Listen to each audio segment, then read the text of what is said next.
Boa noite, gente. Boa noite a quem tá aí, longe dos olhos, mais perto do coração. Boa noite a quem tá aqui. Parabéns a todos. Parabéns por essa vitória conquistada. Eu sou a favor da gente comemorar cada ponto, da gente usar cada vitória como um trampolim, como uma fonte de inspiração e energia para a gente saber que é possível, que dá certo, que com esforço, com afinco e com um pouquinho de sorte também, né? Salve, Jorge! Quem estava lá no dia D? Vocês estavam lá no dia D e viram a questão cair igualzinha? Epa, vamos repetir a dose agora na segunda fase?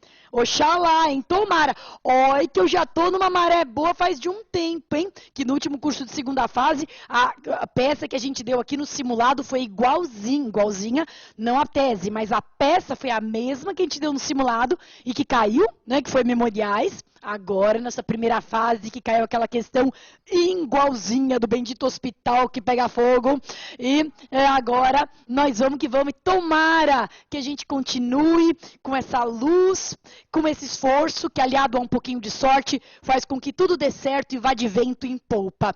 Gente, eu estou aqui como guia, como professora, como amiga, enfim, como parceira de cada um de vocês nessa conquista. Eu agradeço demais a confiança que vocês depositam em nós. Eu sei que não é fácil escolher, tem muitas opções no mercado, tem muita gente boa, e eu sei que cada um de vocês, quando escolheu estar aqui comigo e com a minha equipe, é porque confiou, acreditou e se colocou na minha mão. Então, eu espero mesmo e peço me tornar merecedora dessa confiança e quero que vocês tenham certeza do meu compromisso. Para mim, cada um de vocês é importante, cada um de vocês é uma vida. Eu sei que tem muita coisa em jogo, muita gente, o emprego depende disso, né? Andar para frente depende disso, a independência financeira depende disso, e eu acho que a gente vai... tenho certeza, né? Eu tenho certeza que vai dar certo e a gente vai fazer aqui o nosso melhor. Eu e a minha equipe, o Madeira, o Gustavo, enfim, toda a equipe de penal. Pois bem, isso posto, nós já vamos começar a cair de boca, porque também não adianta só contar com a sorte, não. Tem gente já achando que eu tenho bola de cristal, ou então que eu tenho mecanismo ilícito, que eu acho pior. Mas tem gente achando que eu tenho bolas que já estão me perguntando qual é a peça, calma! Precisa de mais um pouquinho de proximidade para baixar a inspiração, não é assim no primeiro dia, ela vem, mas calma um pouquinho. Mas eu acredito que o sucesso é isso, o sucesso é quando o esforço e a preparação se encontram com a sorte. Então, claro que nós vamos ter sorte, mas também precisa de um tremendo esforço. Então, eu queria convidar a todos, começar convidando, muitos aqui já foram nossos alunos, mas quem não foi e ainda não sabe, né? Eu queria convidar a todos ao Twitter, né, que é o Pati Vanzolini, Pati Vanzolini. Eu acho assim que eu, pessoalmente, sou uma pessoa jurássica, sinceramente. Eu não sei, quem liga todos os aparelhos eletrônicos lá em casa é a Sofia. Eu não sei ligar DVD, TV, receiver ao mesmo tempo, nem pensar. E tem que ter uma criança de 7 anos para me ajudar. Eu sou uma jurássica, mas eu realmente fiquei fã dessa coisa do Twitter porque eu gosto de pessoas. E o Twitter, ele permite esse contato direto, desburocratizado, esse contato mais rápido, né? Esse contato mais humano com as pessoas. E na segunda fase isso é super importante, porque na segunda fase às vezes você está num estado de angústia que você não pode esperar até amanhã para perguntar, você tem que perguntar hoje, né? Você está num estado assim de, ai meu Deus do céu, estou perdido nesse mundo, e daí é importante você ter esse apoio. Então eu convido a todos que quiserem a seguirem. Não é que você vai ter nada no Twitter que você não vai ter no curso, pelo contrário, mas para a gente ter um contato mais direto, eu sempre respondo. Quando eu não respondo é porque eu estou em aula, o que acontece bastante. E daí, se você me twittar, deixa eu só te dar uma dica de twitteiro, se você for um twitteiro novo, né? Se você é um twitteiro velho, você já sabe, mas só te dar uma dica de Twitter. Se você me manda uma mensagem e eu não respondo, manda de novo e de novo e de novo. Porque como a timeline corre muito rápido, por exemplo, mensagens de 3 horas atrás eu não consigo mais ver, que elas já ficaram lá embaixo. Aí eu não consigo voltar tudo para ver. Então, se você viu que eu não respondi, é porque eu estou em aula, estou em algum compromisso, manda de novo, me enche os pacovar até eu responder, né? Não ligo não, é que às vezes se eu não responder é porque eu não vi na hora mesmo, de verdade. Então, primeiro convite aqui no Twitter. E aí, gente, Só falando 2 segundinhos sobre o esquema e a estrutura do curso. Você sabe que esse curso tem uma característica que já está comigo há muito tempo. Ele é um curso dado por uma equipe. Então, cada dia você vai ter um professor. Tem gente que fala, professora, qual é a turma que você dá aula? Todas, porque todos os professores dão aula em todas as turmas. Nós temos uma equipe de 6 professores, dos quais eu, por mero acaso, sou a líder. Não mero acaso, não. É porque eu sou a única mulher, né? Numa equipe de homens, é óbvio que eu tenho que mandar neles. Isso é natural, né? É mais do que o esperado. Mas, graças a Deus, eu tenho uma equipe só de fera. Quem já viu aula com o Gustavo, quem já viu aula com o Madeira, quem já viu aula com o Flávio, com o PH, com o Denis, né? Sabe da qualidade dos meus meninos. Então, a cada dia você vai ter uma aula com eles aqui. E é claro que eu, como técnico, assim, se eu falava o Barcelona, mas Barcelona tá uma avacalhação. Posso ser técnica do Bayern agora? Então, eu, como a técnica do Bayern de Munique agora, né, eu posso escalar cada um na melhor posição. Então, você vai ter realmente cada um desses caras dando aula da vida deles, assim, para qual eles são especialistas mesmo. Então, não é um curso que tem uma barriga, você vai ver, você vai manter sempre num padrão bem alto, num nível bem alto para você, enfim, ter o melhor, né, ter o suprassumo de todas as matérias. Então, isso é só uma explicação, porque amanhã você não me verá, você verá, acho que o Madeira. Né? Depois de amanhã você não verá o Madeira, você verá o Gustavo. E assim por diante, beleza? Tá bom. Material, gente. Eu não vou falar de novo de material, o material já está tudo falado com o Darlan. Eu só vou dar uma advertência do que precisa trazer para a aula. Você tem um monte de materiais, aliás, hoje já está postado um estudo dirigido, né? Então acompanha sempre pela área do aluno. Hoje já está postado ali o primeiro estudo dirigido. Mas para a aula aqui, o que você precisa trazer para a aula? O VAD, grandão, beleza? Eu, pessoalmente, recomendo você trazer ele. Se você quiser trazer o pequenininho, pode também, se você achar que vai ficar cansativo. Mas escolha um, ou grande ou pequeno, para você detonar as marcações. Nós vamos começar a marcar ele hoje e vamos marcar bastante. Então, se você não traz o VAD, fica super empacada a aula para você, porque a cada coisa que eu vou falando, marca aí, o teu amigo vai estar marcando e você vai estar anotando no caderno para chegar em casa e marcar, entendeu? Vai ser maior trabalho dobrado. E arrumar uma intimidade com esse treco aqui é todo o objetivo do curso. Todo o objetivo do curso é a gente ter intimidade, a gente esmirilhar, a gente entrar nisso aqui, saber extrair tudo que isso aqui tem para nos dar, porque é o único material que nós vamos ter para consultar na hora. Então, é super importante. Também é importante, a partir da quinta-feira, trazer para cá o livro de prática. A gente não vai usar o livro de prática nessas 3 primeiras aulas, hoje, amanhã e depois. Quem não quiser, não precisa trazer. Mas, a partir da quinta-feira, nós vamos usar toda a aula o livro de prática também.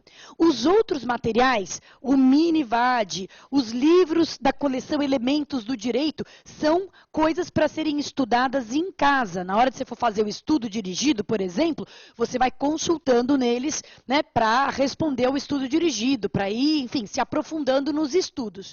Então, o resto não precisa trazer. Tem que trazer o vadão. Beleza? Combinado? Vamos começar? Sem mais delongas. Bom, então é o seguinte, gente. Eu vou começar esse curso pela peça. Tudo que eu falar para a peça vai servir também para questões. E eu vou demonstrar isso. Até porque a FGV tem feito questões mini-peça. As questões têm sido mini-peças. O que eu chamo de mini-peça? Eles te dão um caso prático na questão dissertativa e pedem para você dizer qual é o recurso cabível, qual a competência desse recurso, qual o prazo desse recurso e qual é a tese. Você só não precisa redigir o recurso, mas você tem que saber como é que seria se fosse para redigir. Então, tudo que eu disser para a peça vai ser usado também para as questões. Mas eu vou começar focando a peça, até porque eu sei que a peça é o que gera a maior ansiedade, né? A peça é o que gera, geralmente, o maior pânico. Aliás, deixa eu fazer uma pequena enquete. Você que está aí, fica tranquilo, eu vou fazer uma enquete com o pessoal aqui, mas garanto que pelo pessoal daqui eu consigo tirar uma média. Quem aqui tem prática penal? Uau! Bastante gente. Defensoria, deixa eu ver aqui, Defensoria. Ministério Público. Agentes infiltrados, tem vários espiões aqui. Vão descobrir todas as nossas teses, caramba. Bom, magistratura. Alguém? Magistratura criminal? Primeira instância ou segunda? Segunda, Câmara Criminal do TJ. Beleza. O que mais? Delegacia. Tem alguém que trabalha numa delegacia? Alguém já foi preso? Alguém já cometeu um crime? Já esteve envolvido com uma forma mais assim, visceral? Bom, eu diria que mais ou menos pela sala, talvez um quarto, talvez um pouco menos, um quinto. Um quarto para um quinto da sala tem experiência penal. Então eu queria só falar uma palavra para quem não tem, que foi a grande maioria, e uma palavra para quem tem. A palavra para quem não tem é: não se preocupe. Vai dar tempo, vai dar certo. O curso foi feito para você. O curso foi feito para quem não tem experiência. Você sabe que esse cenário é um cenário já muito diferente do que foi no passado. Eu me lembro de cursos passados em que eu pedia para levantar a mão, eu já tive ocasião de ninguém ter experiência criminal. Hoje em dia, eu acho que os estágios nos órgãos públicos estão mais popularizados. Tem muito mais gente que faz esse tipo de trabalho. Antigamente era ninguém. Então, quando esse curso foi pensado, ele era pensado realmente para quem não tinha experiência nenhuma. Fica tranquilo, dá para aprender numa boa. O processo penal é super sintético. Eu estava agora conversando com o Bruno Giancoli na sala dos professores e a gente estava discutindo sobre isso. O Bruno estava falando, pô, eu vou ensinar ação de indenização. Quer ver? Vamos esnobar o pessoal do civil. Eu vou ensinar ação de indenização, a ação indenizatória. Eu tenho que ensinar 7 tipos de indenizatória, cada qual diferente da outra. O processo penal é processo penal de conhecimento, que vai da denúncia até a sentença condenatória. Processo penal de execução, que vai do começo do cumprimento da pena até o término de cumprimento da pena. Acabou. Tranquilo. Peticionar é baba. Tem jeitinho, tem truque, todo mundo vai aprender numa boa. Então, se você não tem experiência, não se aperreie, não se aveste. Vai aprender tudo direitinho. Para aqueles que já têm experiência, então para aqueles que não têm experiência, a palavra-chave é confiança. Para aqueles que já têm experiência, a palavra-chave é abertura. Por quê, gente? Porque você vai aprender aqui as coisas para o mundo de Bob. Eu sou advogada criminalista e amo ser advogada criminalista, adoro. Eu não sou daquelas que falam, o direito penal é bom para estudar, mas na prática, amo. Amo delegacia, gosto de preso, gosto de presídio, eu gosto de crime, gosto de local de crime, eu gosto. Eu tenho prazer em ir para o escritório, mesmo que nessas fases malucas eu vá menos, eu gosto de peticionar, eu gosto de falar com a pessoa, de entender as razões dela. Então, só o que eu estou querendo dizer para aqueles que trabalham na defensoria e no Ministério Público é: eu sou colega, eu não sou uma acadêmica alienada, que só estou, entendeu, viajando na maionese. Eu sou da área, eu sou do ramo e eu adoro esse ramo, mas eu sei separar bem as coisas. E eu sei que para a OAB é preciso que a gente enquadre tudo isso que você já sabe, mas num formatinho quadradinho. E às vezes quem tem prática se irrita com isso. Né? Você começa a ver o beabá que eu vou dar, você fala, meu Deus, mas eu juro por Deus, abra-se para esse mundo porque é importante. Você vai usar tudo que você já tem de experiência, você não vai jogar fora. Mas a gente vai colocar dentro de um padrãozinho, dentro de um formatinho, para você passar logo na droga dessa prova e depois cada um ir para o seu lado viver sua vida. Beleza? Vocês terem uma ideia, eu estava até procurando a Bruna. A Bruna está entre nós? Bruna, não. Eu estava procurando a minha querida Bruna, que trabalha comigo, né, é estagiária, mas na verdade já é advogada lá do meu escritório, está aqui fazendo o curso, segunda fase. Né, ela precisa? Não, ela peticiona lá no escritório, faz petição, sabe tudo de criminal, mas ela está aqui. Eu falei, Bruna, você tem que fazer o curso porque é diferente da prática. Né? Se você for com a cabeça total da prática, você é capaz de dançar. Então, abra-se para isso e vai dar tudo certo. Pois bem, isso veio bem a calhar logo nesse começo. Por quê? Porque é o seguinte, gente, quando você pega a peça prática, a tua primeira vontade, o teu primeiro impulso é identificar a peça, é saber qual é a peça, né? Dizer, isso aqui é uma apelação, isso aqui é um rese, o que quer que seja. Mas não é assim que a gente vai aprender. Nós vamos trabalhar com uma estrutura que se chama formulário, é um esqueleto. E esse esqueleto, que o Darlan já mencionou um pouco, mas aqui em cada área ele é peculiar. Esse esqueleto é, na verdade, um formulário composto de 10 perguntas. 10 perguntas que você tem que responder para ter uma exata noção de qual é o contexto do problema, de onde é que você está e para onde você vai. Antes de prosseguir, para demonstrar a importância desse esqueleto, alguém aqui fez a última segunda fase? Fez a prova da última segunda fase? Fizeram a prova da última segunda fase. Aqui, eu necessariamente nessa aula terei que tocar em algumas feridas antigas, né? Mas eu não quero despertar fantasmas, nada disso, nem provocar choro e etc. Mas eu terei que falar dos exames passados, necessariamente. Pois bem, então o exame passado foi um caso de memoriais, né, tal como a gente havia dado no simulado, e foi um crime de lesão corporal. E aí o que aconteceu era o seguinte: o sujeito tinha praticado uma lesão corporal de natureza leve e tinha sido processado num processo todo bizarro, todo esculhambado, todo, né, esquisita, as fases do processo.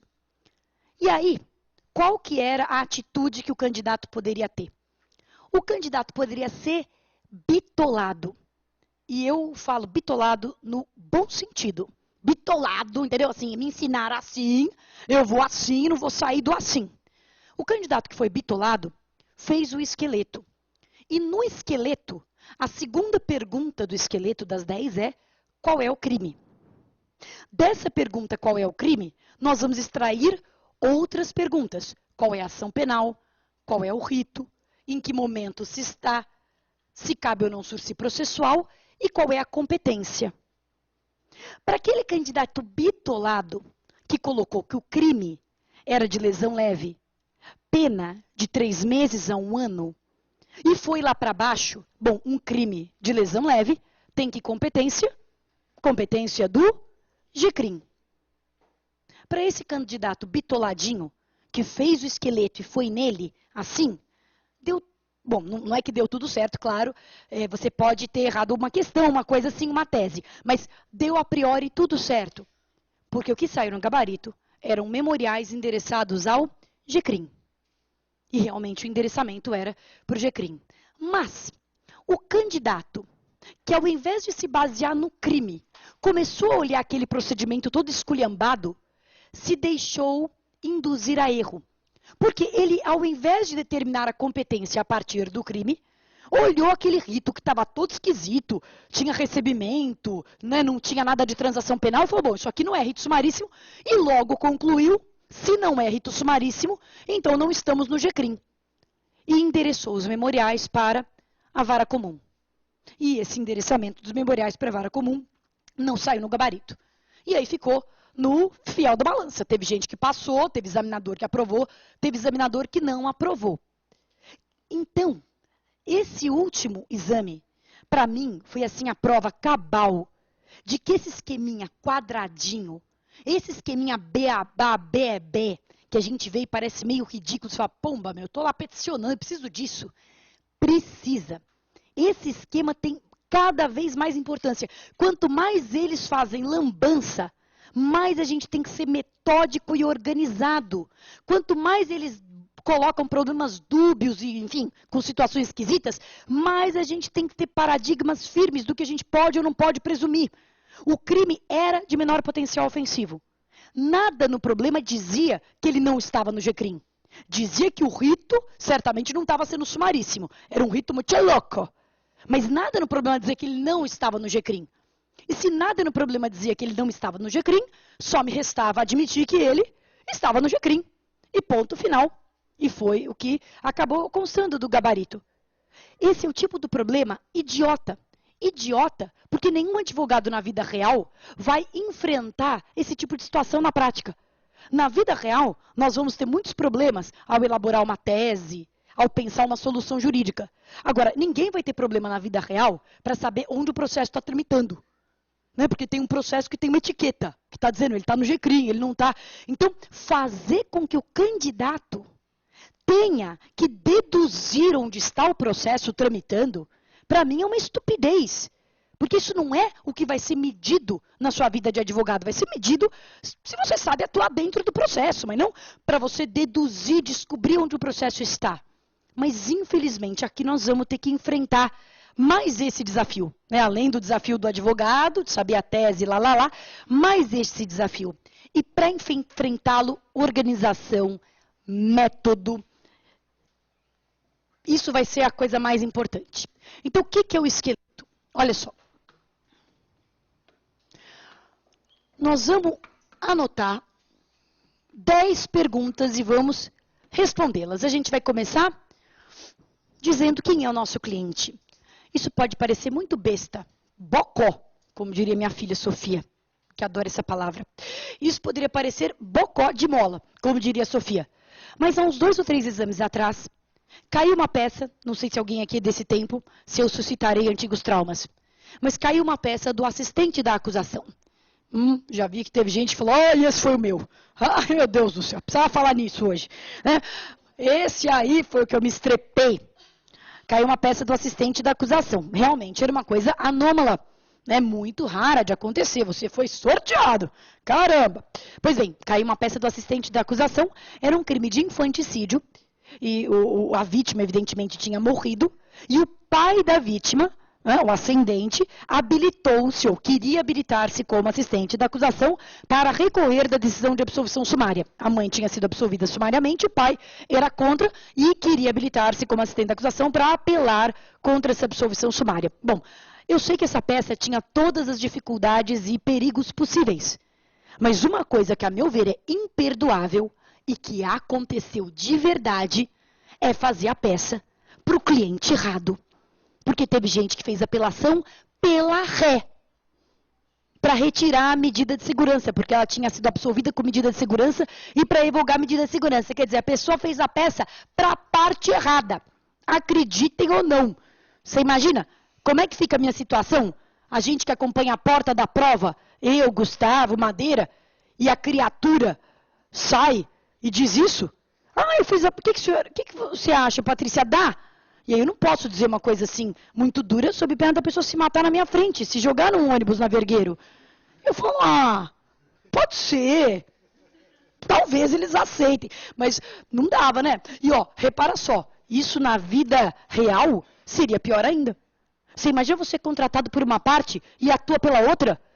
Isso dá patrocínio infiel, isso dá representação na OAB. O cara vai lá, assina contrato, como assistente da acusação, você olha lá, tá solta, tá em casa já, tá tudo resolvido na vida dela. Sinceramente, né? Então, não é demais dizer que você tem que colocar aqui qual é o cliente. Você tem que colocar aqui qual é o crime e qual é a respectiva pena. Daqui a pouquinho eu vou abrir cada um desses tópicos e ensinar a fazer cada um deles. Você tem que dizer e anotar qual é a ação penal. Faremos isso daqui a pouco. Você tem que anotar qual é o rito processual. E nós vamos anotar num tópico à parte se o crime admite ou não o sursi processual. E nós vamos então anotar o momento. Em que momento nós estamos? Estamos antes da ação penal, estamos durante a ação penal, já temos uma sentença condenatória, já temos uma sentença com trânsito em julgado. Depois de tudo isso, é que nós vamos partir para o ponto número 7, onde todos queríamos chegar. Qual é a peça? Mas a peça, gente, então, a peça não é um chute. A peça não é um coelho que se tira da cartola. A peça é uma consequência lógica de um caminho dedutivo. Então, você vai ver, eu estou atuando pelo réu. O crime é peculato. A ação é pública e o rito é de funcionário público. Não admite sursi processual. Eu estou logo depois do oferecimento da denúncia. Bom, pelo réu, num rito de funcionário público, logo depois do oferecimento da denúncia, a peça vai ter que ser uma defesa preliminar. Eu estou atuando pela vítima. É um crime de menor potencial ofensivo. O rito é o GCRIM. E a queixa-crime da vítima acabou de ser rejeitada. Bom, se eu estou pela vítima, é um crime de menor potencial ofensivo. A ação penal é privada. E o rito é sumaríssimo. A queixa-crime acabou de ser rejeitada. A peça é uma apelação. É evidente que isso é tudo que nós vamos aprender. Não precisa saber agora, nem me olharem com esse olhar de espanto e perplexidade. Calma. Mas eu só estou mostrando que é tudo uma consequência. Não é um troço que você fala, eu acho que é isso. Vai sendo um caminho construído. Sabendo a peça e sabendo o crime, nós temos como dizer a competência.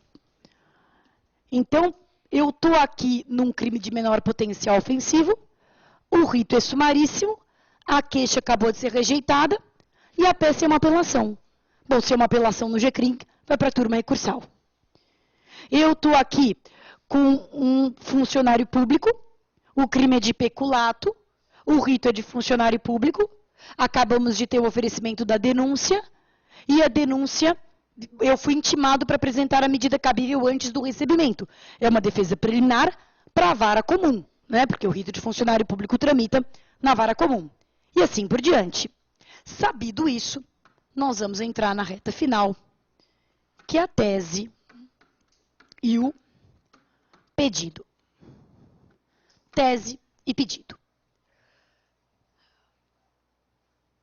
Isso vai ficar muito simples, muito automático, muito orgânico com o passar do curso. Vai ser igual dirigir, que você não precisa mais lembrar que você pisa na embreagem, que você verifica os espelhos retrovisores e coloca o cinto de segurança. Você faz isso naturalmente. Mas tem que fazer, gente.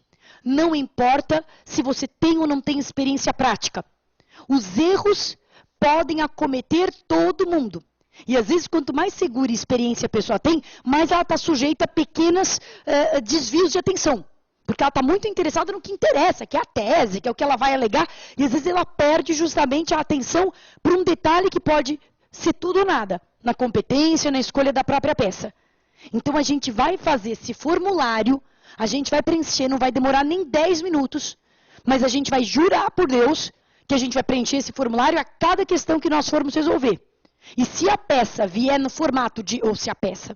Mentira, Patrícia. Se a questão dissertativa vier no formato de mini peça, vier um casinho perguntando qual é o recurso, etc., nós vamos fazer o mesmo formulário, o mesmo esqueleto, para não deixar nada passar.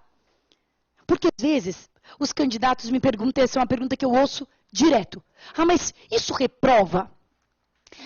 Geralmente, a reprovação é um conjunto de coisas. Não é uma coisa que reprova. Então, você vai dizer, mas, sei lá, errar um endereçamento reprova? Não. Mas vai tirar ponto. Aí, somado um ponto que você perdeu numa questão, outro ponto que você perdeu na tese, outro ponto que você perdeu no pedido, esse conjunto reprova. Então, o que nós temos que fazer aqui é sermos zelosos contra o desperdício. Nós não podemos nos dar ao luxo de errar bobeira. Deixa pra errar umas coisas doidas. Sempre tem umas coisas doidas, porque daí a gente mete a boca na OAB, a alma fica até mais leve. Bota a culpa neles, bota a culpa no cursinho, bota a culpa em alguém. Mas não erra por uma bobeira sua, porque isso dói na alma. Você fala, putz, grila, meu, eu não vi isso, eu não vi que era juizado especial, não acredito. Né? Então isso a gente tem que ser muito assim diligente, ser muito coxinha. Bom, então o que nós vamos fazer aqui? Nós vamos, vocês sabem que o Caio que tem um bordão, né, no coxinha, mas eu sou totalmente contra esse bordão. Eu sempre tive o bordão oposto. O meu lema é bonito ser coxinha. Eu sempre achei bonito ser coxinha. Por quê? Porque o cara que não é coxinha, o cara que é aquele bad boy lá do fundo da sala, que é, enfim, entendeu? Gatinho, que pega as meninas e etc., lá na frente, ele vai ser o boy da empresa. Mas o nerd que está aqui na frente, que está aqui estudando, esse é o CEO da empresa futuro. Esse cara que você não dá nada por ele hoje, mas esse aqui, esse é o cara para investir. É o cara coxinha. Esse é o que tem futuro na vida, entendeu? Que vai ser alguém na vida. Então tem que ser coxinha, não há nada que se envergonhar na coxice. É o meu lema. Pois bem, então o que a gente vai brincar hoje? Qual que vai ser a nossa brincadeira muito séria na aula de hoje? Nós vamos abrindo esse esqueleto até o ponto número 5 de súrce processual. Por quê? Porque o momento processual nós vamos vendo justamente ao longo do curso. Olha, aqui do momento da citação tem resposta à acusação. Aqui do momento, então, ao longo do curso nós vamos vendo o momento, a peça e a competência. Então nós vamos abrir esse esqueleto até o ponto número 5 e amanhã nós vamos pular para teses e pedidos. Nós não vamos falar de peça, de competência e de momento, porque isso vai ser o filé mignon do curso. Isso nós vamos ver o curso inteiro. O curso inteiro, a cada aula, nós vamos ver que para cada momento tem uma peça que tem uma competência específica. E vamos estudar aquela peça profundamente, RA, memoriais e assim por diante. Beleza? Então, hoje nós vamos até o ponto número 5 e depois nós vamos falar de teses e pedidos amanhã. Hoje nós vamos até o 5. O que não tiver muito o que explicar, eu não vou explicar muito. O que tiver, eu vou. Então, primeiro, esses dois primeiros não tem que explicar muito, mas sempre tem alguma coisinha interessante para ser dita. Então, o que eu quero colocar aqui? E aí eu vou bem em cima da receita de bolo, gente. Eu não estou preocupada com glamour ou com sofisticação ou erudição. Eu estou preocupada com eficácia, né, de estabelecer para você uma fórmula eficaz, simples, que você possa seguir sempre e que vá sempre te deixar no caminho certo. Então, o que você vai colocar aqui? Você vai colocar aqui assim, escreve aqui embaixo, identificar a parte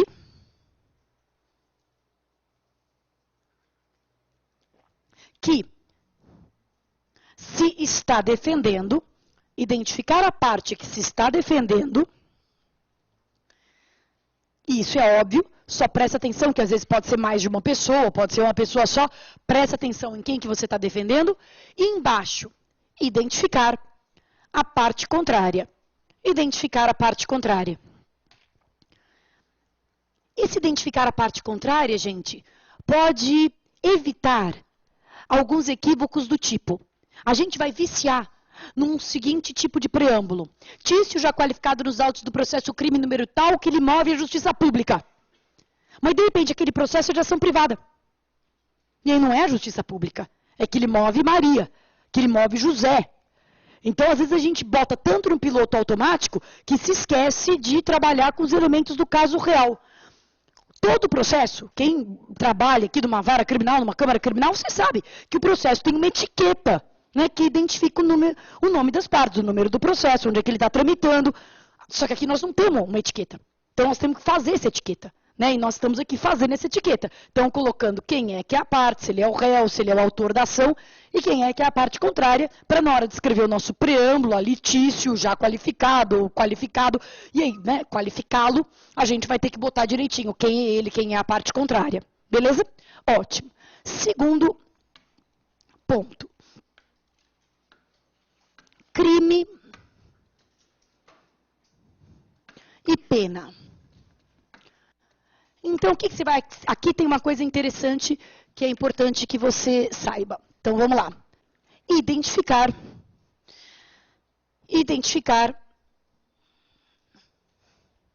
o crime objeto da questão. Identificar o crime objeto da questão, porque ele vai vincular muitas coisas, ação penal, rito, como nós vamos ver. Agora, aqui eu queria fazer embaixo mais duas observações. Receita de bolo. Se o enunciado trouxer o tipo, anotar. Se o enunciado trouxer o tipo, anotar. Por que eu estou dizendo isso, gente?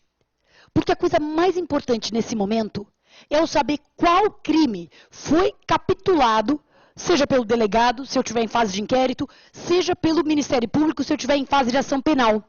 Mesmo que a minha tese seja demonstrar que o crime não era aquele. Então, imaginemos que o Tício esteja sendo acusado de homicídio. Então, aqui no ponto número 2 do formulário, eu tenho que colocar homicídio. E depois, no ponto número 4, rito processual, eu vou colocar júri. Ainda que, na minha peça, eu defenda que o crime não foi de homicídio, foi de lesão corporal seguida de morte. E que, portanto, o rito não deveria ser júri, deveria ser o rito ordinário. E, portanto, eu peço a desclassificação e remessa dos autos ao juiz singular. Mas veja, tudo isso eu vou colocar aqui no ponto da tese. Eu vou colocar a tese é que o crime não é de homicídio. A tese é que o crime não é esse. Porque a primeira coisa, quando eu coloco aqui crime no ponto número 2, é o crime que está rolando, para eu saber onde o processo está tramitando.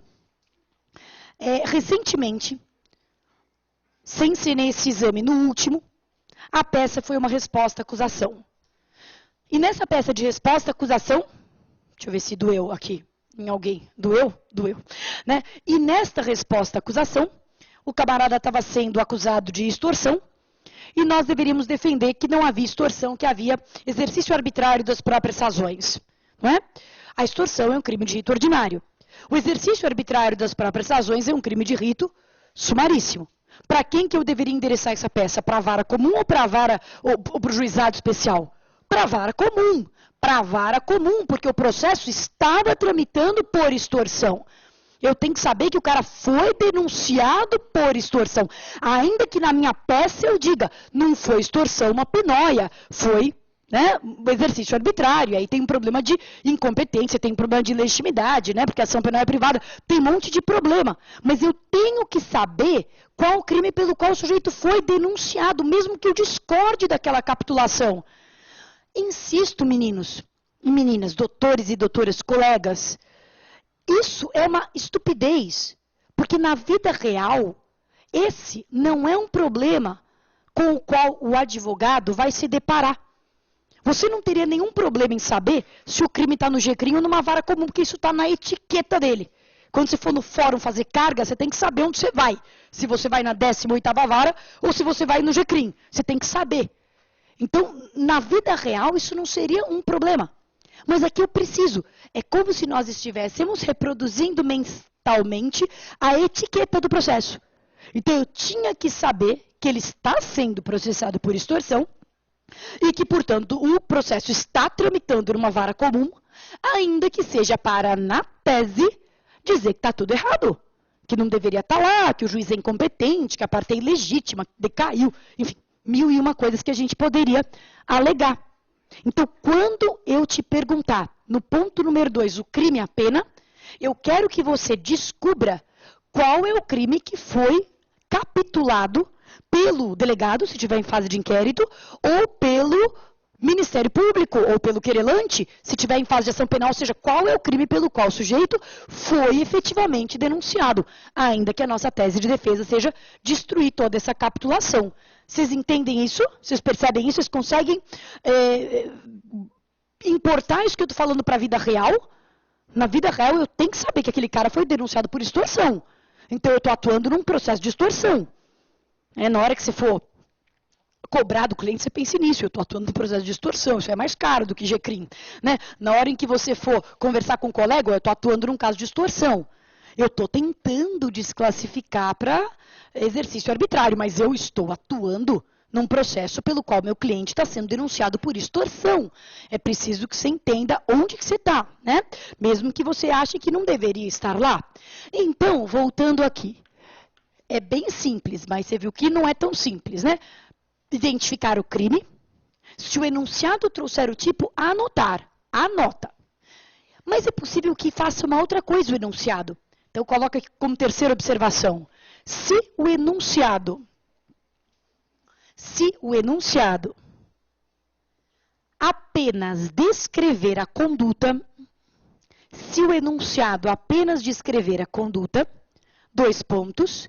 tipificar. Se o enunciado trouxer o tipo, ótimo, anotar. Se o enunciado apenas descrever a conduta, tipificar. Eu vou te dar um exemplo disso. Como isso é importante. Alguns exames atrás, mas já sob a época da GV, caiu o seguinte, numa questão dissertativa. Caiu assim.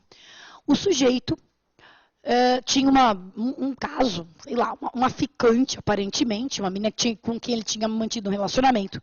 E tinha terminado o relacionamento. E a menina foi até a formatura dele.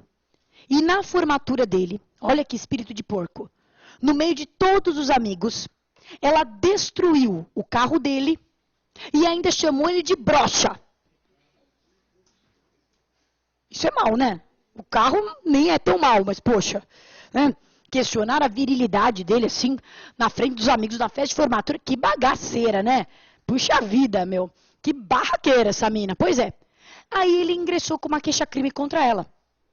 E aí a queixa-crime foi rejeitada. E aí pergunta valendo 1,25 ponto. Perguntava qual era o recurso cabível, qual era a competência para esse recurso e qual era o prazo para sua interposição. E aí, neguinho caiu de boca. Bom, queixa-crime rejeitada, reze, competência TJ, prazo 5 dias, babau, acabou, né? Poxa, essa foi baba.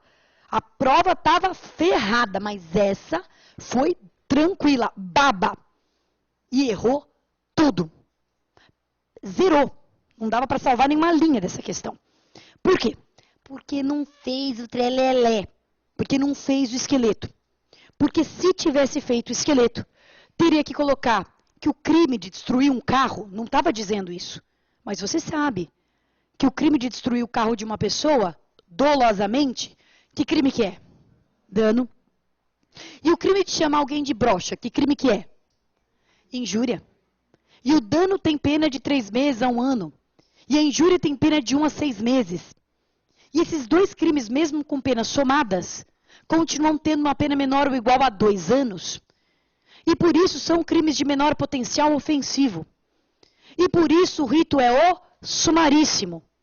E no rito sumaríssimo, a rejeição da queixa cabe apelação para a turma recursal e no prazo de 10 dias. Eram 3 perguntas simples. E teve gente que errou tudo, zerou a questão. E a pergunta é por falta de conhecimento jurídico? Não. Se a pergunta fosse feita de forma direta, numa prova com consulta, eu duvido que alguém tivesse errado. Se eles tivessem perguntado simplesmente qual é o recurso cabível contra a decisão que rejeita a queixa-crime no juizado especial criminal. Poxa, você tem consulta, você abre a lei e vê que é apelação em 10 dias. Mas a pergunta não é assim.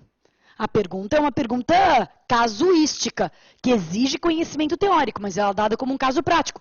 Quem fez bonitinho o esqueleto percebeu que era juizado, que era rito sumaríssimo, que, portanto, cabia a apelação. E aí acertou o recurso, acertou a competência, acertou o prazo. E quem errou, errou tudo. Errou o recurso, errou a competência, errou o prazo, tudo de uma só tacada. Então, se eles não trouxerem o tipo, o número do artigo, você tem que pegar aquela descrição fática e tipificar.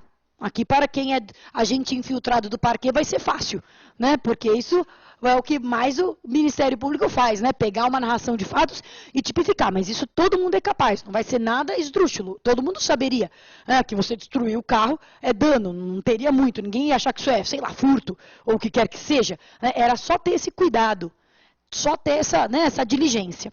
Beleza. Terceiro ponto, e agora sim. Agora nós começamos a falar um pouquinho de teoria.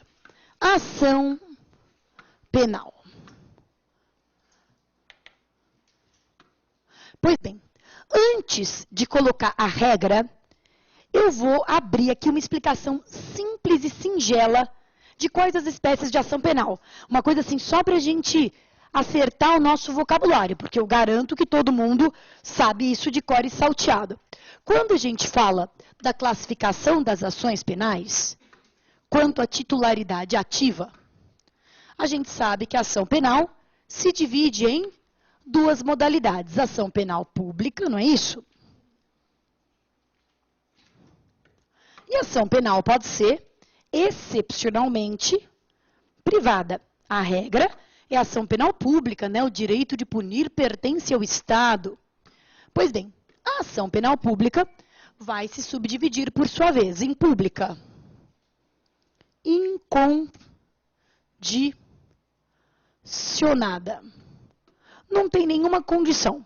O Ministério Público pode entrar com a ação quando ele quiser, enquanto o crime não estiver prescrito, logicamente. E essa ação penal pública incondicionada é a regra. Não é isso? Tá certo o que está escrito? É a regra. Então, meninos, a regra não precisa estar expressa. Não precisa estar escrito no código esse crime é de ação penal pública incondicionada. Se não tiver escrito nada no código, nem que sim, nem que não, nem muito pelo contrário, é porque é de ação penal pública incondicionada. Tudo bem? Eu digo isso porque esse negócio de ação penal é engraçado. Muita gente tem dificuldade. Mais dificuldade até do que o próximo passo, que é o rito. O rito que eu, pessoalmente, acho mais difícil de descobrir, vocês tiram mais de letra. A ação penal sempre dá uma insegurança. Porque a ação penal você acha que vai estar escrito e não vai. Se não tiver nada em contrário, a regra geral é que a ação penal seja pública e incondicionada. Se não for, aí é que tem que estar escrito. E como é que pode estar escrito? A ação pode ser pública, condicionada. E ela pode ser condicionada a duas coisas. Ela pode ser condicionada à representação do ofendido ou à requisição do ministro da Justiça em casos muito excepcionais. Representação ou requisição. Mas para isso tem que estar escrito. Somente se procede mediante representação. Somente se procede mediante requisição do ministro da Justiça.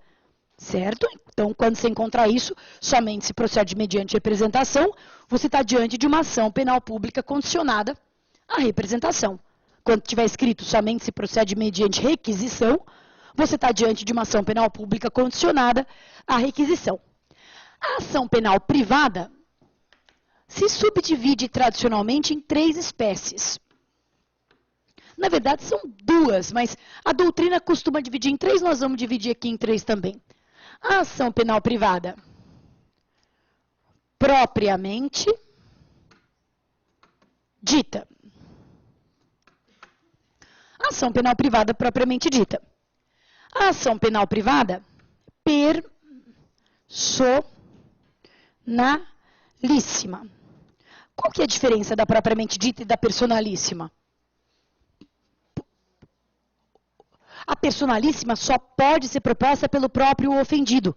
Ela não pode ser proposta pelo representante legal, ela não pode ser proposta pelo CAD, pelo cônjuge, ascendente, descendente ou irmão. Só pelo próprio ofendido pessoalmente.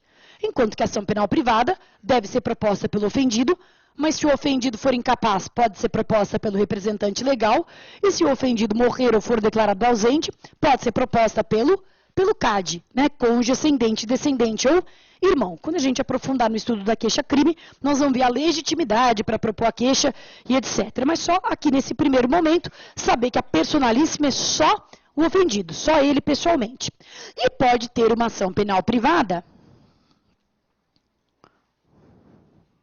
subsidiária da pública. Continua aí onde não deu espaço para eu escrever. Subsidiária da pública. Ação penal privada subsidiária da pública. A ação penal privada subsidiária da pública não está prevista em abstrato, ou seja, não tem um crime em abstrato que seja de ação penal privada subsidiária da pública. Você não vai encontrar isso no próprio artigo de lei. Crime de ação penal privada subsidiária da pública. A ação penal privada subsidiária da pública pode ser manejada, pode ser utilizada quando? Quando é que vai existir a ação penal privada subsidiária da pública? Com a inércia do Ministério Público. Quando o Ministério Público não manifestar-se, né, nem oferecer a denúncia, nem pedir arquivamento, nem pedir retorno dos autos para novas diligências, quando o Ministério Público não se manifestar, né, desculpa, ficou errada aí a colocação, não se manifestar no prazo legal. Não se manifestar no prazo legal. Qual que é o prazo legal para o Ministério Público se manifestar? 5 dias preso e 15 dias solto. 5 e 15. E onde está esse prazo? No código. Foi um bom começo. Muito bem. Algum mais preciso? Alguém não? Cara, se você quer ser um cara que tem as coisas de cabeça, eu vou te dizer o que você precisa ter de cabeça. Os artigos. Não tem as informações. Isso é perigoso. Né? Porque se você tem as informações, você primeiro tende a confiar na sua memória. Isso não é bom. E tende a não fundamentar as suas respostas. Viu? Isso, muito cuidado para os meninos e meninas, tanto aqueles que não têm prática, quanto com mais razão aqueles que têm. Se você tem prática ou se você manja muito de penal, você pode cometer um erro fatal. Esse erro fatal é não colocar fundamento legal nas suas respostas. Você sabe tudo de cabeça, você não procura no código e você não coloca. E a FGV tira ponto se você não colocar. Você pode escrever tudo certo. Você pode transcrever ipsis literis o artigo. Muitas e muitas vezes, se você não coloca o artigo, você perde metade da pontuação. Você perde uma grande porcentagem da pontuação. Está lá no artigo 46, esse prazo de 5 e 15. Né? Se você quiser colocar entre parênteses aqui, no finalzinho do que você escreveu na subsidiária, né? Artigo 46 do Código de Processo Penal. Bom, até aqui está muito básico. Agora nós vamos para a segunda fase. Agora nós precisamos... Pegou? Se alguém perdeu, me fala. Que eu volto. 46. Beleza. Agora eu queria que você colocasse aqui embaixo o seguinte. Agora nós estamos na nossa regra de bolo para identificação penal. Agora vem a regra. Então coloca aí. Identificar a ação penal relativa ao crime. Identificar a ação penal relativa ao crime seguindo os seguintes passos. Seguindo os seguintes passos. Então, eu vou te ensinar a te dar um crime e você acha ação penal. Se eu te der um crime de perigo de contágio de doença venérea, por exemplo, você saberia me dizer como é a ação penal? Então, vamos lá. Vamos aprender. Primeiro passo.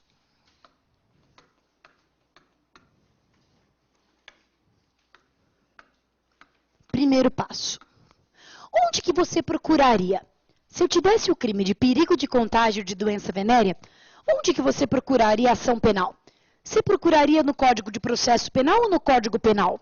Você procuraria no Google, óbvio, mas eu digo, se na impossibilidade de procurar no Google, no Código Penal. Dentro do Código Penal, você iria para a parte geral e ficaria lendo ou você iria para a parte especial? Especial. E na parte especial você iria onde? No próprio tipo. Então vamos. É para já. Pegando seus códigos. Pois é. Você achou que não ia usar, mas você acha que eu ia te fazer carregar esse peso absurdo para não usar? Pelo amor de Deus. Opa, caiu um pequeno lenço aqui. Tudo bem. Perigo de contágio. Você também, que está aí longe dos olhos, mais perto do coração, mas eu estou vendo tudo com os olhos da mente, hein? Pega seu código sem preguiça, abre seu código no crime de perigo de contágio de doença venérea. E quem me perguntar qual é o artigo, eu não direi nem sobre tortura. Como é que você vai achar na hora? Pensa bem, você não vai ter um amigão para falar com você. Tipo, qual é? Imagina isso. Imagina a noia. Cai um crime de perigo de contágio de doença venérea. O coxinha do teu lado está na terceira lauda da apelação e você nem achou o crime. Você está revirando, ai meu Deus do céu, não tem esse crime no meu código? Será que ele está numa lei especial e etc? Onde você vai procurar? Tem um índice esse código, por acaso? Você sabe onde é esse índice? Temos que marcar o índice, né? Temos que ver onde é que é esse índice. Como é que eu vou procurar? Eu vou procurar no índice por crime, eu vou procurar no índice por doença, por moléstia, eu vou procurar por venérea, eu vou procurar por Vênus. Como é que eu vou procurar esse crime, meu Deus? Não sei. Crime, doença, venérea, perigo, contágio, tantas possibilidades.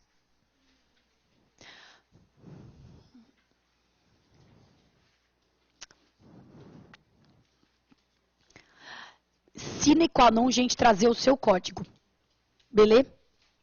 Traga-lo. Não tinha? O grande? Chegou de viagem, ele está justificando. Chegou de estoque agora, ele está se justificando. Estou olhando tão brava para ele.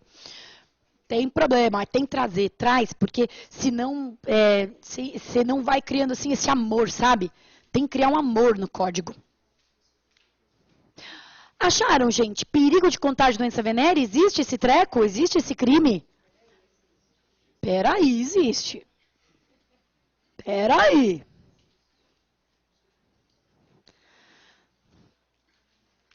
Eu nunca achei que esse crime existia na prática. Lógico, eu sei que ele existe.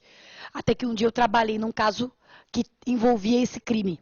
Foi um caso extremamente desagradável, eu diria para mim, trabalhar, porque é o seguinte, era uma mulher, enquanto o povo está procurando, eu estou fofocando.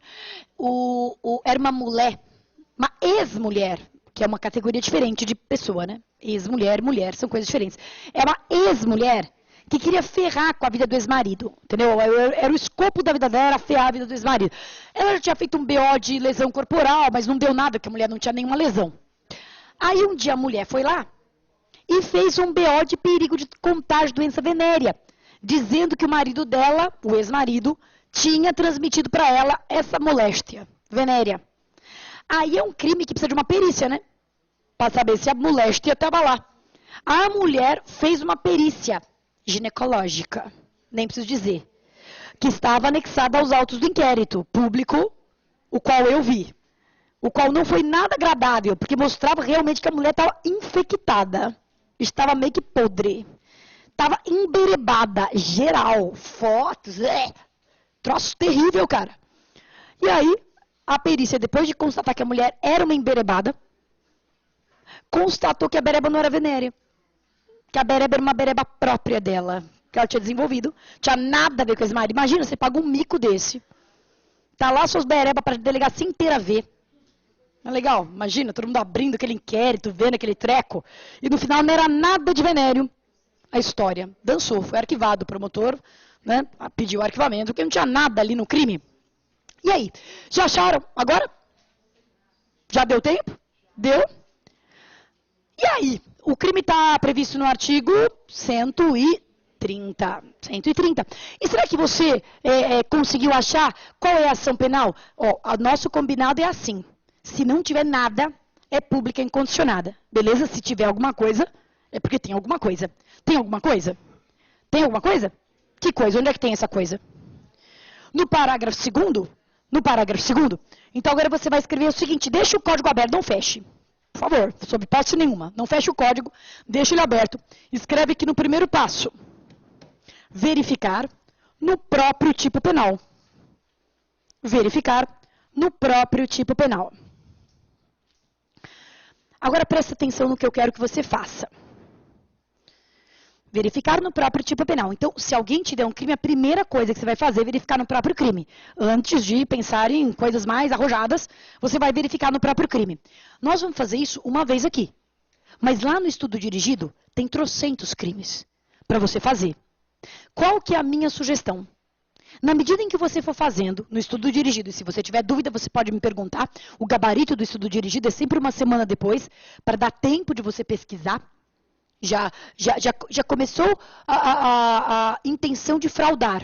Já teve uma menina, por que você não publica o gabarito hoje?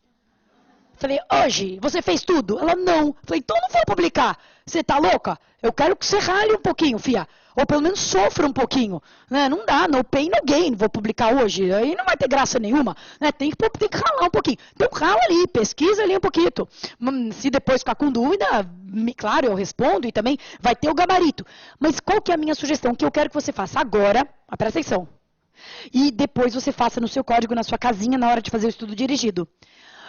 Nós vamos começar a marcar esse código. Só que nós vamos começar a marcar esse código de uma forma muito consciente. Porque senão fica um carro alegórico, entendeu? E daí a marcação não presta mais para nada.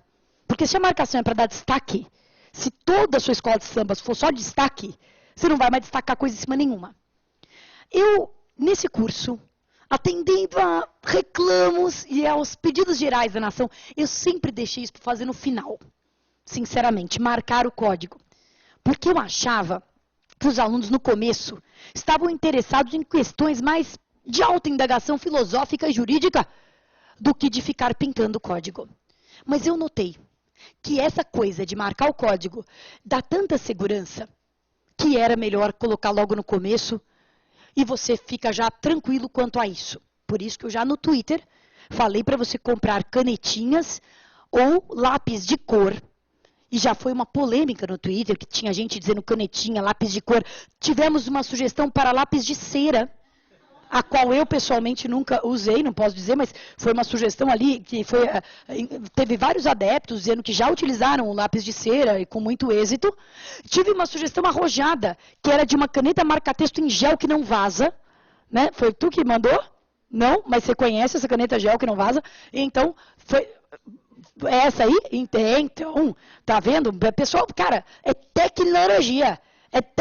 Que, sinceramente, esse exame de OAB, ele faz até o dono de canetinha faturar, caramba, né? Porque o que devem comprar dessa canetinha em gel agora, isso virou a moda. Bom, a gente vai marcar, eu vou fazer uma pequena pausa agora, na ação penal, só para explicar como é que vai ser a marcação do código, que não vai começar hoje, mas para explicar por que eu não quero que você marque desembestadamente.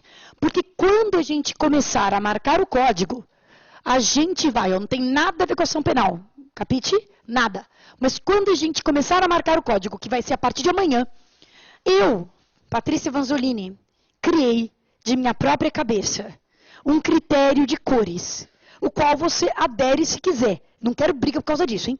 Que já tem gente que começa a discutir por causa, mas azul não gosto, não tem caneta azul, não tem caneta marca-texto gel azul, eu não quero nem, então usa aqui você quiser. Foi só, tinha que dar um critério, e daí eu dei este. Então nós vamos aprender a marcar com cores, da seguinte forma.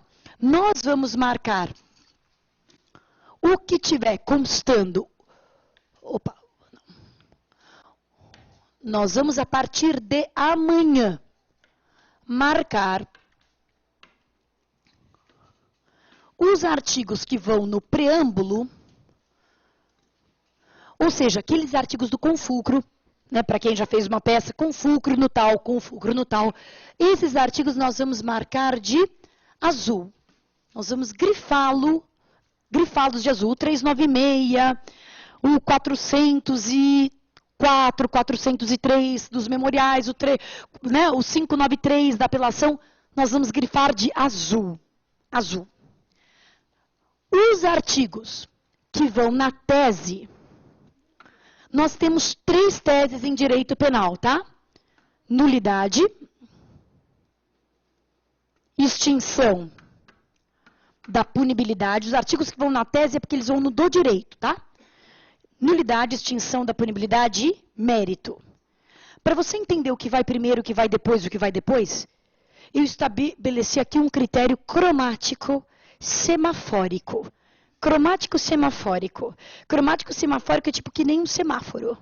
Então, nós vamos marcar as... Vermelho, muito bem. Vermelho, amarelo e verde. Eu já tive também um aluno reclamando, dizendo que não lembrava no curso passado que o semáforo era assim. Mas aí eu não sei mais o que fazer, né? Para ajudar. Criatura memoriza, né? Primeiro vermelho, parar, depois o amarelo, esperar, depois o verde, pode passar. É assim. Então, nulidade, extinção da punibilidade e mérito.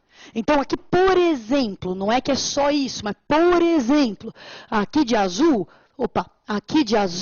vai estar, por exemplo, o 396, que é o Confulcro dos memoriais. De vermelho, vai estar, por exemplo, o 564, tese de nulidade.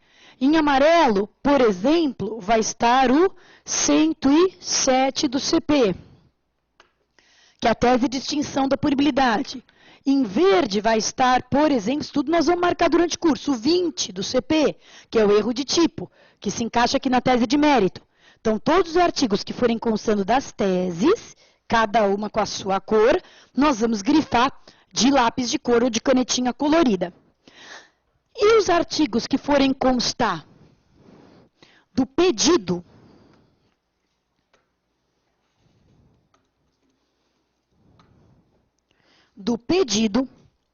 lá embaixo, nós vamos marcar ou grifar, para você não ter que... Pensei aqui nas cores primárias, para você não ter que partir para o fúcsia, o fende e outras colorações assim, bordô, mais exóticas. Se você tiver uma cor que você adora, que não usei, tipo roxo, né, violeta, alguma coisa assim, fica à vontade. Mas eu vou colocar aqui em preto, para contrastar com azul, começa no azul, termina no preto, os que estiverem entrando no pedido. Exemplo, o 397. Todos os artigos que forem constado pedido, a gente grifa de preto. Pode usar uma cor, eu só não queria estressá-los colorificamente. Por isso, meninos, isso vai começar amanhã, tomorrow. Por isso, a minha dica é que você adote ou não o meu critério, não precisa ser esse. Pode adotar o que você quiser, mas adote ou não o meu critério, marque os outros artigos. Nós vamos aqui marcar em aula outros artigos que são importantes de serem lembrados, mas não tem uma aplicação direta dentro da peça. Para que os artigos da peça fiquem bem destacados e limpinhos, você olha, bate azul, isso é com fulcro. Você bate vermelho, isso é a primeira tese. Em preto tem que ir no pedido. Né? Para que isso fique bem claro, os outros artigos que nós formos destacar, nós temos que destacar de uma forma diferente dessa.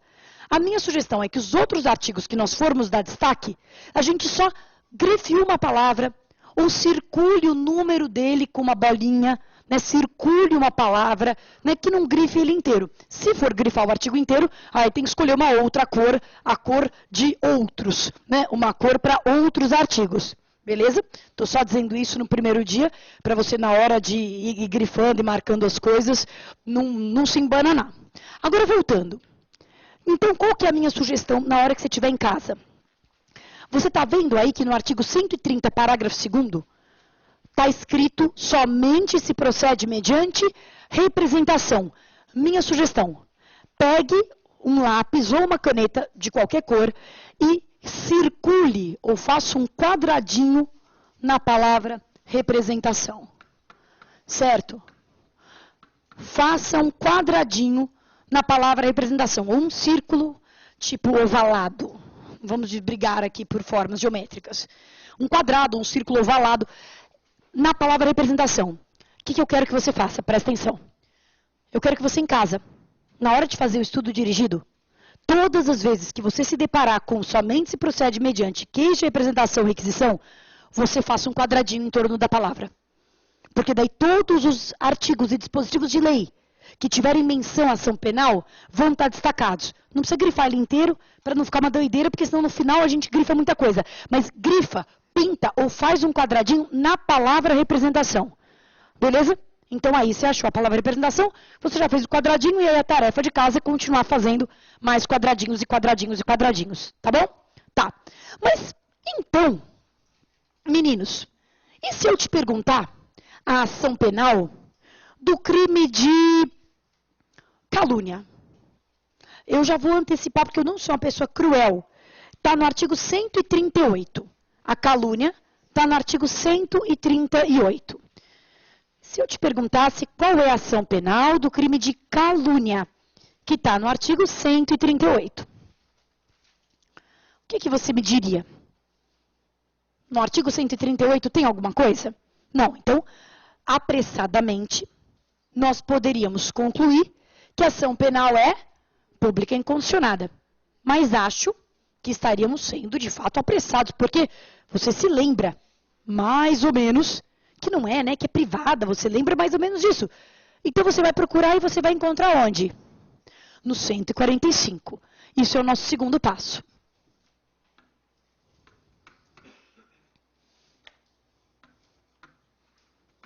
Segundo passo, coloca no caderno. Verificar as disposições gerais ou finais. Verificar as disposições gerais ou finais. As disposições gerais ou finais. Beleza? Eu vou dar como exemplo, o artigo 145. Exemplo, o artigo 145. Mas para mim, mais importante do que você encher caderno, gente, é você entender o teu código. Essa é a mudança de paradigma da primeira para a segunda fase. Na primeira você é um estudante, aqui você é um profissional. Você está com o teu instrumento na mão, tal como o cirurgião tem o bisturi, né, enfim, e os seus instrumentos hospitalares, e você tem que mostrar para mim que você, com o material que você tem na mão, você consegue resolver problemas, né? Resolver os problemas jurídicos. Então, é importante você se entender com o seu código. Então, abre aí no artigo 145 e vamos tentar entender. Eu propositadamente não vou fazer lousa. Não vou ficar vomitando matéria teórica, expositiva. Não é isso, segunda fase. Segunda fase, nós somos colegas. Eu tenho que ensinar você, que é um colega meu, a lidar e a extrair o máximo desse material que você tem na mão. Então, vamos tentar entender, nós todos, que nem colegas, o que está escrito nesse artigo 145. O artigo 145, ele começa dizendo que nos crimes previstos nesse capítulo, somente se procede mediante queixa. Isso quer dizer que a ação penal é como? Privada, condicionada? Privada. Então, você vai fazer um quadradinho aí na palavra queixa. Beleza? 145, você vai fazer um quadradinho na palavra queixa. Agora, interpreta comigo. Interpreta comigo. Está escrito o seguinte. Salvo quando, no caso do artigo 140, parágrafo 2º, da violência resulta lesão corporal. Então, eu queria que você fizesse um quadradinho na palavra salvo. Quadradinho na palavra salvo? Sim. Porque o quadradinho na palavra salvo diz que, nessa hipótese do salvo, a ação não é privada. Se a ação não é privada, ela é o quê? Pública incondicionada. Ela volta para a regrona. Não é? Então, você vai fazer quadradinho em queixa. Você vai fazer quadradinho em salvo. Qual que é essa hipótese aí do salvo? Quando é que a ação penal, então, não vai ser privada? O que é esse 140, parágrafo 2º? É o crime de injúria real? É aquele crime de injúria quando se utilizam violência ou vias de fato que, pela sua natureza ou meio utilizado, se considerem aviltantes. Então, é aquela injúria real, aquela injúria física. Né? Agora, pergunta, doutores. Então, o código diz que a injúria real é sempre pública e incondicionada? A injúria real é sempre pública e incondicionada? O que você interpreta? Tome seu tempo. Você é advogado tem que gostar de ler as letras pequenas. Se você já tem uma vista cansada como eu, compre uns belos óculos bifocais e leia as letras pequenas. Isso é o mais importante. A injúria real é uma injúria que pode ser praticada com violência ou vias de fato. Né? Violência, força física, a vias de fato é a força física, mas que não deixa lesões corporais.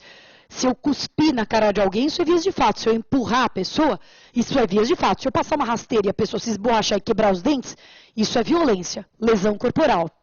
Então, como é que é aí a ação penal do crime de injúria real?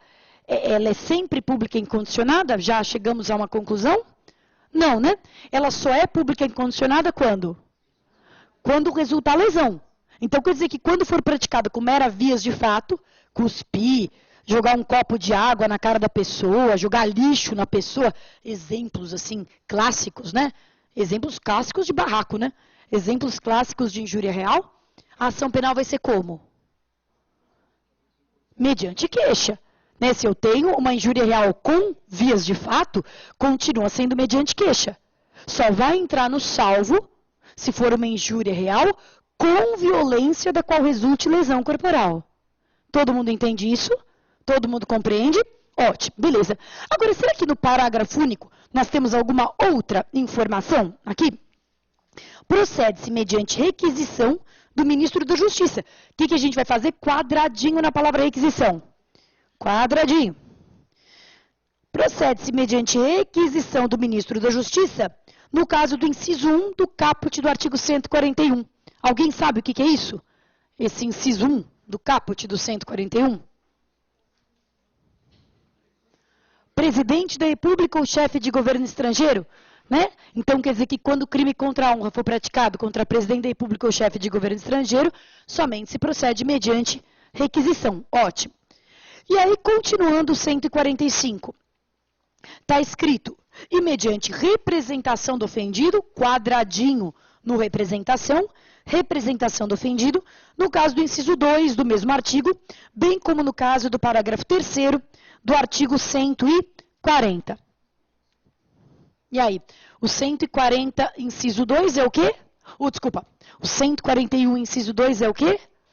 Funcionário público. Então, quer dizer que o crime contra a honra de funcionário público no exercício da função, né, um crime que tem a ver com o exercício da função, é de ação penal pública condicionada à representação. E o 140, parágrafo 3º? O que é o 140, parágrafo 3º? A injúria de raça, cor, é a injúria preconceituosa, que muita gente confunde com racismo, mas não é, né? São coisas diferentes. É a injúria preconceituosa. Quando para ofender eu uso elementos da raça, da cor, da etnia, da religião, da origem, da condição de pessoa idosa ou deficiente, essa injúria vai ser qualificada, ela vai ter uma pena maior, uma pena de 1 a 3 anos, e a ação penal passa a ser pública, condicionada à representação. Ela não é mais privada, é pública, condicionada à representação. Beleza? Então, pode estar nas disposições gerais. No caso especialíssimo dos crimes contra a honra, a ação penal tem uma última peculiaridade. Por isso, eu vou destacar ela com você aqui em sala. Nos outros, não. É no caso dos crimes contra a honra. Você está vendo que aí embaixo tem a súmula 714 do STF? Está escrito? Quadradinho nela. O mesmo quadradinho que você colocou na palavra queixa, o mesmo quadradinho que você colocou na palavra requisição, o mesmo quadradinho que você colocou na palavra representação, você vai colocar na súmula. E aí eu queria que você fosse lá no final do seu código, achasse essa súmula e grifasse a palavra-chave que você vai encontrar na súmula. Súmula. Achou? Todo mundo achou a remissão? Quem não achou, pode perguntar. 714 do STF. 714 do STF. Tem a ver com o que nós estamos falando? Tem? Beleza. O que tem a ver? Como é que é a ação penal nos crimes contra a honra de funcionário público, segundo a súmula? Segundo o código, é ação penal condicionada à representação. Mas a súmula parece trazer uma alternativa. Ela não descarta a possibilidade de representação. Né? Não descarta, não é que ela diz que não é. Ela não descarta, mas ela parece trazer uma outra coisa. O que ela acrescenta? Uma legitimidade concorrente do próprio funcionário público mediante queixa. E está escrito aí? Quadradinho aí, na queixa e na representação. Para você lembrar que a legitimidade é concorrente. Coloca um quadradinho nas palavras queixa, representação, e eu sugiro que você coloque um quadradinho também em concorrente. Quer dizer que a súmula amplia a legitimidade e estabelece alternativas. Ou o funcionário oferece uma representação e o MP toca, ou ele mesmo, por seu advogado, ingressa com a queixa-crime. Isso é importante, isso é fundamental. Eu me lembro que no ano de 2003, as provas ainda não eram unificadas. Eram provas regionais. Essa súmula é de 2003. Isso me marcou porque foi no ano da súmula. E no ano da súmula, na prova de Minas Gerais, caiu uma coisa que eu achei super sacanagem, mas que caiu, que era o seguinte. Era a história de um funcionário público que era caluniado em razão da função, e aí contrata você, com seu notável saber jurídico, vixe, o que passa? Mexe no mouse? Contrata você, com seu notável saber jurídico, vocês estão craques, hein? Caramba! Para apresentar a medida privativa de advogado.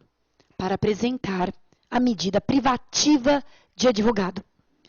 E aí teve gente que não estava ligado na súmula, que era de 2003, daquele ano, que olhou no artigo 145, falou, bom, eu estou defendendo uma vítima de ação penal pública, condicionada à representação, a única coisa que me cabe é fazer a representação. E zerou, porque representação não é uma peça privativa de advogado. A representação, a própria vítima pode fazer verbalmente perante o delegado reduz a termo, você não precisa de advogado para fazer uma representação. Uma queixa-crime precisa. Então, na verdade, nesse caso, você podia, na prática, fazer duas coisas. A representação ou a queixa. Mas como era um exame da OAB e estava dizendo que era redige a peça privativa de advogado, eles só aceitaram quem fez a queixa-crime, não quem fez a representação. E fundado nessa súmula, que diz que a legitimidade é concorrente. Deu para entender? Todo mundo? Você sabe que há algum tempo atrás eu tive alguns alunos, não sei, já me perguntaram isso durante essa aluna, eu me lembro porque ela realmente me perguntava isso várias vezes e eu no final não sabia mais como explicar, porque ela estava me perguntando pelo Twitter. Isso dá um desespero danado, porque, 140 caracteres, eu não conseguia. Tem coisa que você precisa olhar no olho, sacudir a pessoa pelas orelhas, entendeu? Tem um tete-a-tete, não dá pelo Twitter. O Twitter é ótimo, mas às vezes empaca. Mas eu sei que ela me perguntava trocentas vezes, mas o que vale? Vale o artigo ou vale a súmula? E eu dizia, não há um conflito entre eles. O artigo não foi revogado pela súmula. O artigo foi ampliado. O artigo, que diz que depende de representação, continua valendo. Mas é que com a súmula pode depender tanto de representação quanto ser objeto de queixa-crime. Não existe ali um conflito, um revogou o outro, ou um anulou o outro, nada disso. O que existe é uma ampliação. E como é que eu faço na OAB? Na OAB, se a pergunta for dissertativa, você vai dizer exatamente isso. No crime contra a honra de funcionário público, há uma legitimidade concorrente. Tanto funcionário público mediante representação, tanto Ministério Público mediante representação, quanto o próprio funcionário público mediante queixa podem ingressar com ação penal. Tranquilo? Beleza. Então, isso está lá nos crimes contra a honra. Nós temos um tempinho ainda, estamos em cima do horário, então eu queria aproveitar e estender um pouquinho mais esse segundo passo. Nesse segundo passo, o que está escrito? Verificar nas disposições gerais ou finais, não é isso? É isso que está escrito. Nós vimos no crime contra a honra, que é muito importante. Agora eu queria ir para os crimes de estupro. Crime de estupro. Está lá no 213. Lembrem-se que eu não vou ser exaustiva aqui. Não vou falar de todos os crimes, nem daria, né? Senão a gente não faria outra coisa no curso. Mas eu vou falar aqui dos mais importantes. Crime de estupro, 213. Está lá escrito? Alguma coisa no 213? Tem lá escrito que a ação penal é pública, é privada? Tome seu tempo. Não, né? Então a gente poderia chegar à conclusão que ela é pública e incondicionada, que é o combinado que a gente fez. Se não tiver nada, é pública e incondicionada. Beleza. Mas a gente falou que não podemos ser apressados. Que se não tiver nada no próprio artigo, devemos olhar as disposições gerais ou finais para ver se tem alguma coisa. E aí, nesse caso, tem alguma coisa?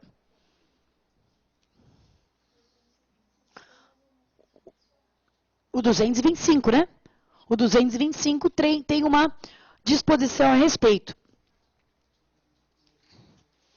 Então, está lá. 225, ação penal. Nos crimes definidos nos capítulos 1 e 2 desse título, procede-se mediante ação penal pública condicionada à representação. Então, nós vamos fazer o quadradinho na palavra representação. Então, o estupro é um crime de ação condicionada à representação. Não é pública incondicionada. Né? Certo. E aí o parágrafo único também diz uma coisa importante. Procede-se, no entanto, mediante ação penal pública incondicionada. Veja, que aqui o legislador usou uma fórmula mais direta do que ele costumava usar na década de 40. Ele não precisava ter dito de forma tão clara. Ele poderia ter dito salvo quando a vítima é menor. Mas ele resolveu ser mais direto, o que eu acho, eu prefiro. A gente somente não pode contar com isso, porque às vezes ele é tortuoso, não é direto. Mas aqui ele foi direto, ele disse a ação penal é pública e incondicionada. Então faz um quadradinho aí no incondicionada. Quando? Quando a vítima é menor de 18 ou pessoa vulnerável, né? Dentro daquele conceito de vulnerabilidade, que está lá no artigo 217A, né? No estupro de vulnerável. Quando a vítima é uma pessoa vulnerável, Portanto, ali, está lá nos termos do artigo 217-A, a ação penal é pública e incondicionada. Gente, deu para pegar essa história? Qual que vai ser a tarefa de casa? É pegar os trocentos crimes do estudo dirigido, verificar a ação penal de um por um, o que você não encontra nada é pública e incondicionada, o que você encontrar você vai anotar e depois conferir no gabarito e marcar no código com um quadradinho essa palavra-chave, representação, queixa, requisição. Será que isso é tudo? Infelizmente não. Tem um terceiro e último derradeiro passo.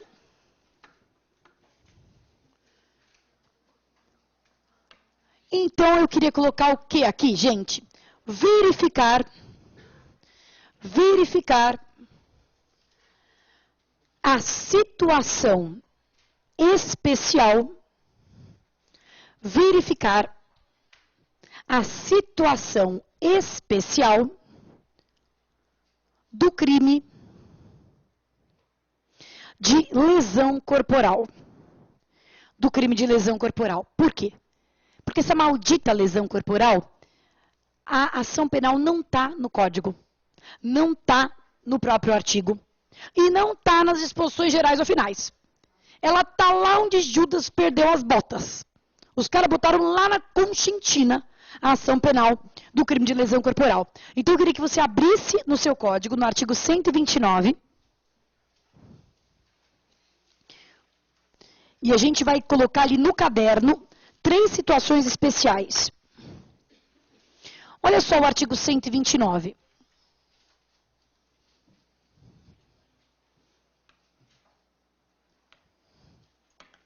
Então, a primeira situação especial é o 129 caput e o 129 parágrafo 6º. Lesão corporal leve e lesão corporal culposa. Por quê? Porque lesão corporal leve, eu não vou nem ser sádica ao ponto de falar para você sair procurando, porque você vai procurar e não vai achar. Então eu já vou dizer. A lesão corporal leve e a lesão culposa não tem nada no próprio artigo e não tem nada nas disposições gerais ou finais, até que não tem disposições gerais ou finais aqui. Mas tem um treco. Então olha só. Está lá no 129, ofender a integridade, detenção. E aí eu queria que você visse aqui embaixo, olha só, aqui embaixo do artigo 129, tem uma menção, vide artigos 60, 61, 88 e 89, tá vendo? Tá vendo? Eu quero que você bote um quadradinho no artigo 88. Quadradinho no artigo 88, aqui no código. Beleza? Quadradinho no artigo 88. Você está vendo na lesão culposa do parágrafo 6º? Está vendo? Eu quero que você bote um quadradinho no artigo 88. Beleza? Quadradinho no artigo 88. Tá. Então, no caso da lesão caput, parágrafo 6º, você botou um quadradinho no artigo 88 da Lei 9.099. Agora eu quero que você vá lá para o artigo 88 da Lei 9.099. Vai lá no artigo 88 da Lei 9.099.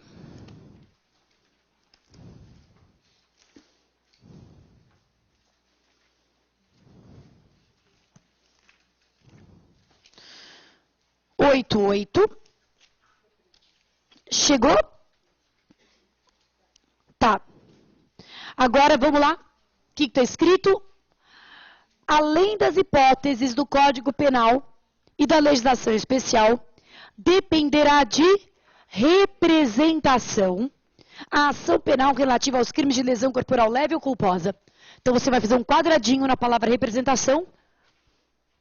E eu recomendo que você faça um quadradinho em lesão leve ou culposa para dar destaque para isso. Beleza? Entenderam? Então, tá dando para acompanhar essa história de quadradinho? Tá dando? Artigo 88 da Lei 9.099 de 95. Certo? Então, esse é o primeiro lembrete.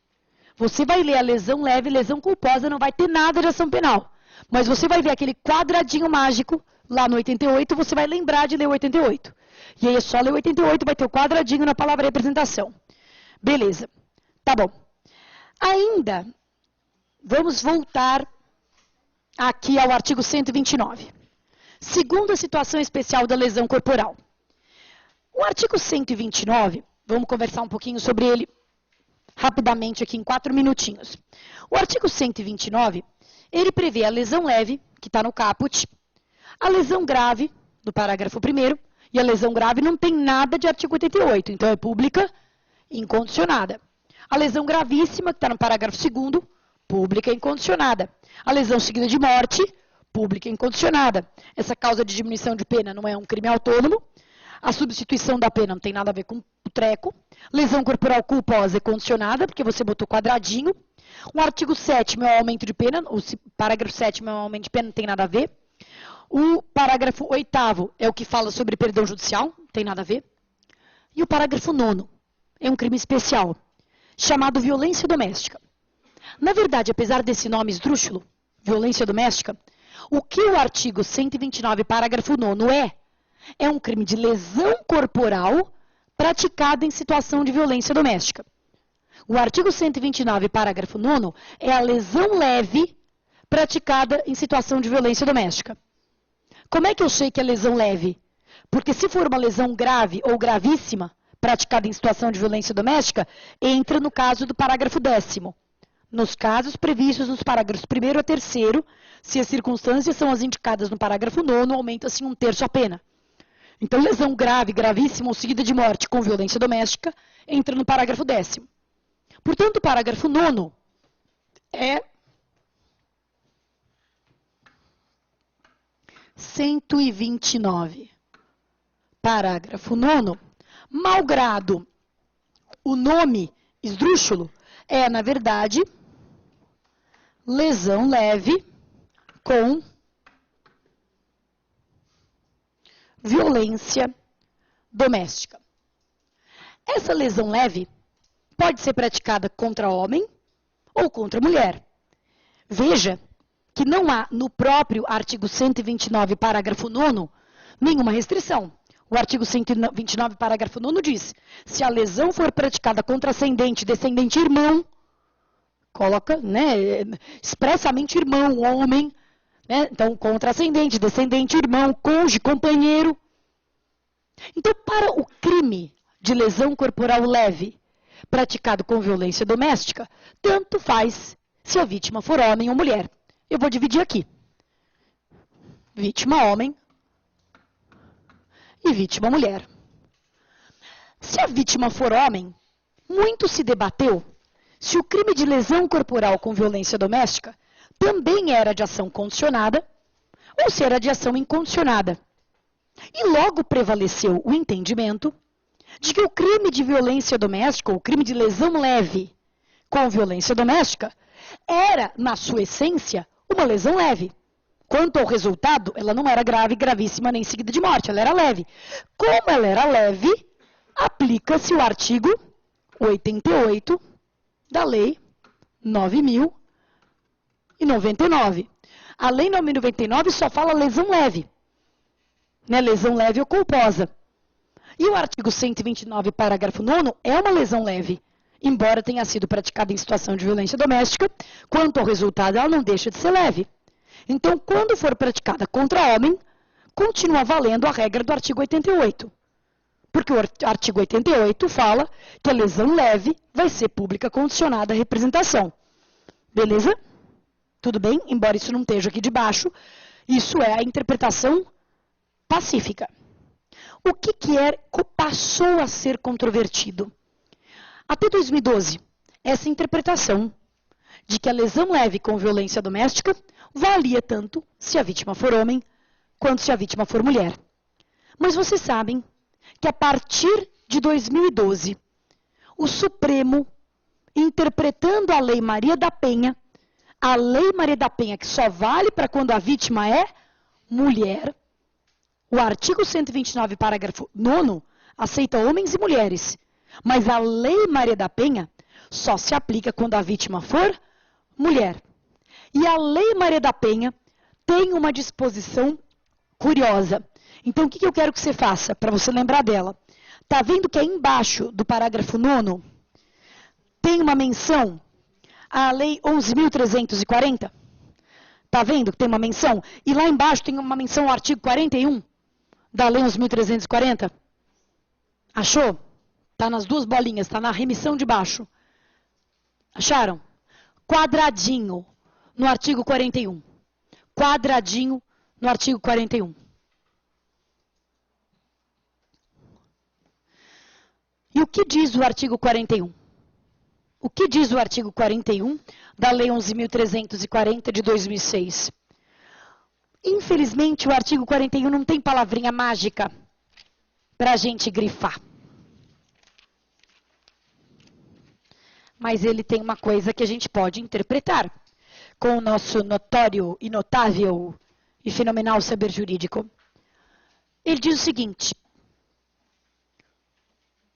aos crimes praticados com violência doméstica ou familiar contra a mulher, está escrito mulher aqui? Tá, então por isso que eu tirei o homem. O homem vale a regra geral do artigo 88. Mas quando o crime for praticado com violência doméstica ou familiar contra a mulher, não se aplica a Lei 9.099. E quando diz não se aplica a Lei 9.099, trocando em miúdos para a gente ir para o intervalo, o que isso significa? Que não se aplica nada. Não se aplica a competência do GCRIM, não se aplica o rito sumaríssimo, não se aplica o artigo 88. Não se aplica nada da Lei 9.099. E se não se aplica nada da Lei 9.099, como é que passa a ser ação penal? A ação penal só era condicionada por causa do 88. Se eu mato o 88, como é que passa a ser ação penal? Pública incondicionada. Então, a interpretação é que a ação penal é pública e incondicionada. Menininhos e meninas, colegas e colegas, cuidado. A Lei Maria da Penha não está dizendo que qualquer crime praticado com violência doméstica contra a mulher é pública e incondicionada. Um estupro praticado por marido contra a mulher continua sendo condicionado à representação. Uma injúria praticada por marido contra a mulher continua sendo de ação penal privada.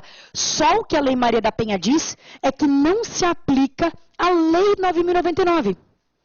E por uma coincidência, a ação da lesão corporal estava prevista na Lei 9.099.